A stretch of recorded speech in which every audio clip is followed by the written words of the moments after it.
ദാ ഇറങ്ങുന്നില്ലേ? കാശിയുടെ അപ്പാർട്ട്മെൻറ്റിലെ പാർക്കിംഗ് ഏരിയയിൽ എത്തിയിട്ടും കാറിൽ നിന്നും ഇറങ്ങാതെ പാറുവിനെ തന്നെ നോക്കിയിരിക്കുന്ന കാശിയോടായി ആദി പറഞ്ഞു. അതിന് അവൻ അവരെയൊന്ന് നോക്കി. ഡാ, ഒരു കാര്യം ചെയ്യാം. ഞങ്ങൾ നിന്റെ ഫ്ലാറ്റിലുണ്ടാകും. നീ പതിയെ പാറുവിനോട് കാര്യങ്ങളൊക്കെ പറഞ്ഞ ശേഷം അവളുമായി അങ്ങോട്ട് വന്നാൽ മതി.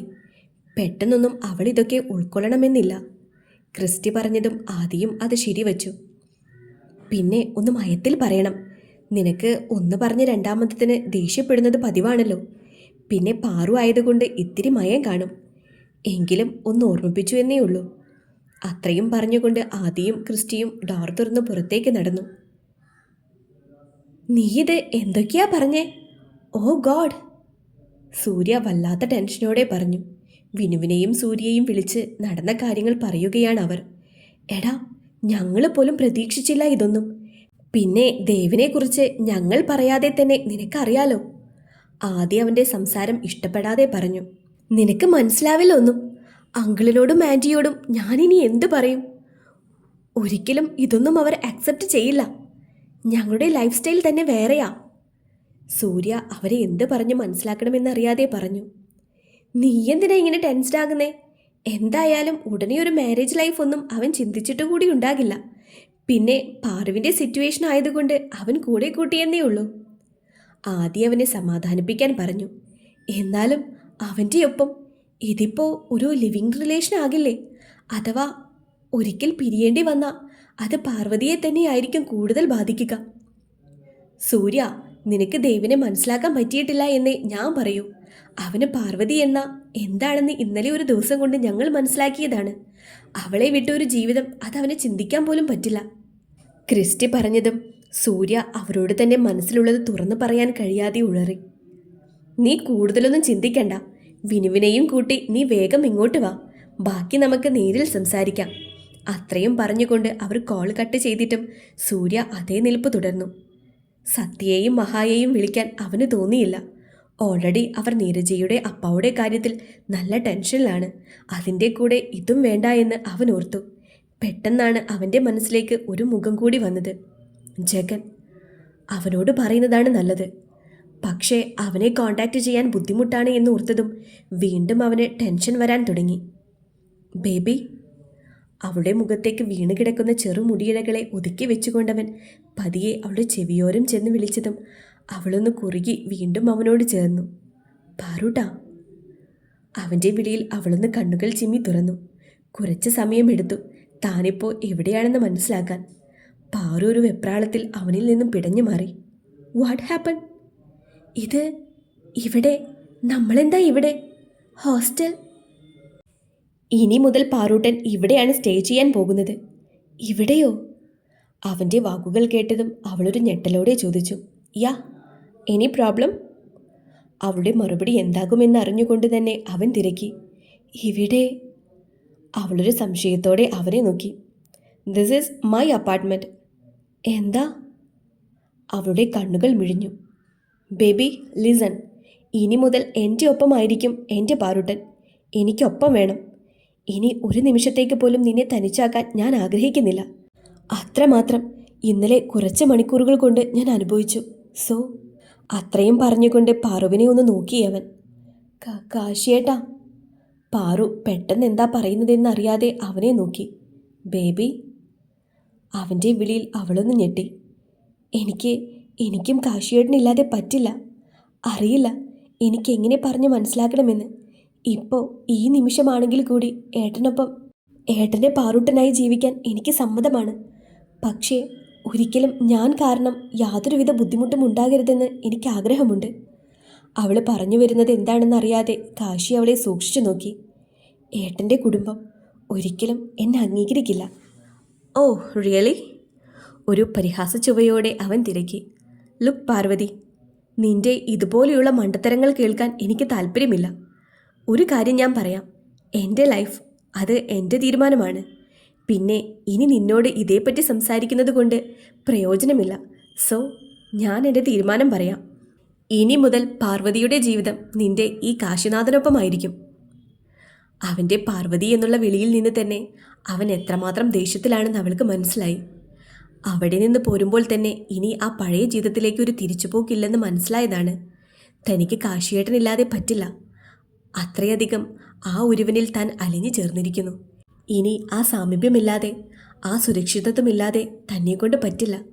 പക്ഷേ കാശിയേട്ടൻ്റെ കുടുംബം, തനിക്കറിയാത്തതും അതാണ്.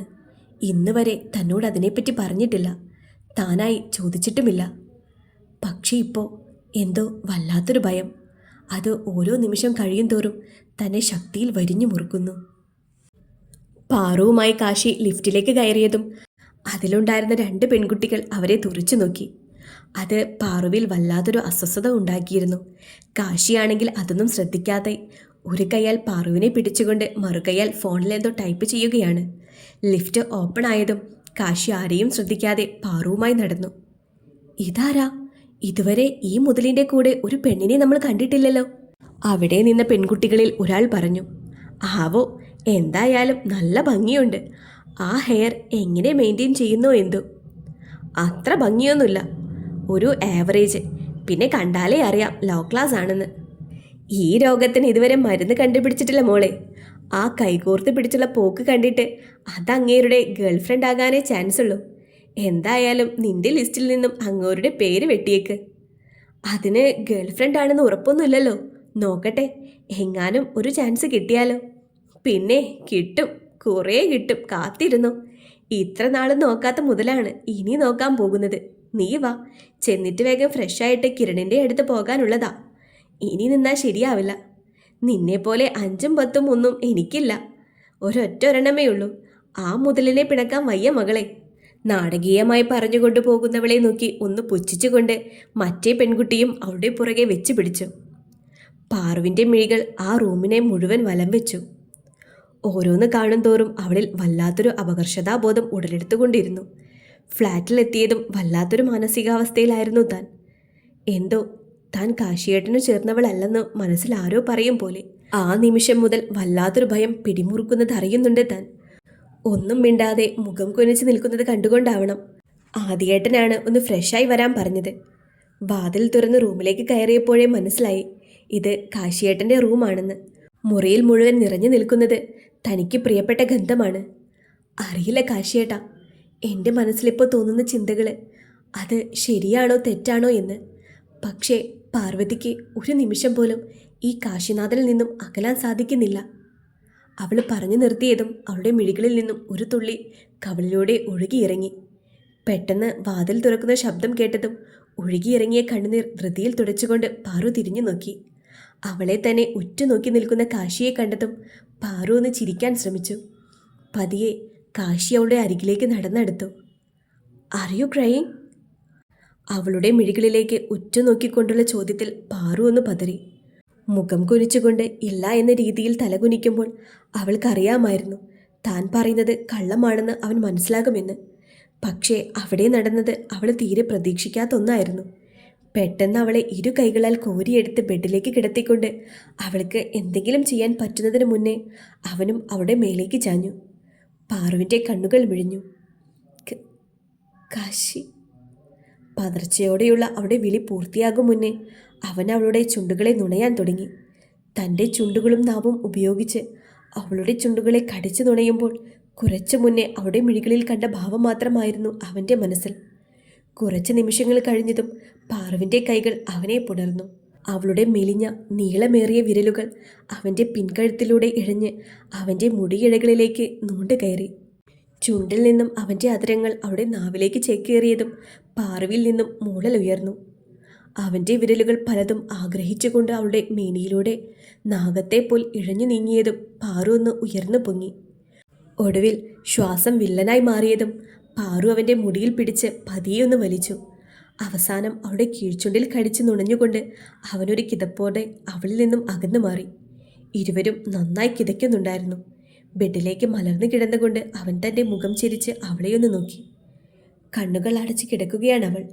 കിതയ്ക്കുന്നതിനാൽ തന്നെ അവളുടെ മാറുകൾ ഉയർന്നു താഴുന്നുണ്ട്. അവളുടെ കവിളിലെ ചുവന്നു വിങ്ങിയ പാട് കണ്ടതും അവൻ്റെ മനസ്സൊന്ന് പിടഞ്ഞു. പെട്ടെന്ന് തന്നിലേക്ക് വലിച്ചു ചേർത്ത് അവളുടെ നെറുകയിൽ അമർത്തി ചുംബിക്കുമ്പോൾ അവൻ്റെ കണ്ണുകൾ നിറഞ്ഞു. പാറുട്ടാ. അവൻ്റെ നെഞ്ചോട് ചേർന്നുകൊണ്ട് അവളൊന്ന് മൂളി. I love you. അവൻ്റെ വാക്കുകളിൽ പാറു ചിരിച്ചുകൊണ്ട് കരഞ്ഞു. എനിക്ക് സ്വന്തമായതെല്ലാം എൻ്റെ പാറൂട്ടൻ്റെ കൂടിയാണ്. അതുകൊണ്ട് കുറച്ചു മുന്നേ ഈ കുഞ്ഞു മനസ്സിൽ ചിന്തിച്ചു കൂട്ടിയതൊക്കെ മായ്ച്ചു കളഞ്ഞേക്കണം. അവൻ്റെ വാക്കുകളിൽ പാറു ഒന്ന് ചിരിച്ചു. അറിയാമായിരുന്നു തൻ്റെ മനസ്സിലുള്ളതെല്ലാം മനസ്സിലാക്കാൻ കാശിയേട്ടന് നിമിഷങ്ങൾ പോലും വേണ്ട എന്ന്. പാറു ഒന്നുകൂടി ആ നെഞ്ചിലേക്ക് മുഖം പൂഴ്ത്തി അവനെ ഇറുകെ പുണർന്നു. അവനെവിടെ? വന്നു കയറിയതും വിനുവിൻ്റെ ചോദ്യം അതായിരുന്നു. റൂമിൽ. വിനുവിൻ്റെ ചോദ്യത്തിന് ആദി കൂളായി മറുപടി പറഞ്ഞു. പാറു അവനൊപ്പമുണ്ട്. ഡാ ക്രിസ്റ്റി, അവർ ശരിക്കും ലിവിങ് റിലേഷൻ ആകുമോ? പാറു അവളതിന് സമ്മതിക്കുമോ? വിനു ഒരു സംശയത്തോടെ ചോദിച്ചു. സൂര്യ ആണെങ്കിൽ എന്തോ ചിന്തയിലാണ്. അത് ദേവാണെന്നുള്ളത് നീ മറന്നോ? അവനൊപ്പം പാർവതി വേണമെന്നുള്ളത് തീരുമാനിച്ചിട്ടുണ്ടെങ്കിൽ അത് നടപ്പിലാക്കാൻ അവനറിയാം. പിന്നെ പാർവിനും എതിർപ്പുള്ളതായി എനിക്ക് തോന്നിയില്ല. സോ നിന്റെ ഈ ചോദ്യത്തിന് ഇവിടെ പ്രസക്തിയില്ല. ക്രിസ്റ്റി ഒരു ചിരിയോടെ പറഞ്ഞു നിർത്തി. നീ എന്താ ആലോചിക്കുന്നത് സൂര്യ? പെട്ടെന്നുള്ള ആദിയുടെ ചോദ്യത്തിൽ അവനൊന്ന് ഞെട്ടി. സൂര്യ മറുപടി പറയാൻ തുടങ്ങുന്ന സമയമാണ് റൂമിൽ നിന്നും പാർവിൻ്റെ കയ്യും പിടിച്ച് ഇറങ്ങി വരുന്ന ദേവിനെ കാണുന്നത്. അവരെ കണ്ടതും സൂര്യയുടെ കണ്ണുകളൊന്ന് കുറുകി. പാർവിനോട് ആ സമയം വല്ലാത്തൊരു വെറുപ്പ് തോന്നി അവന്.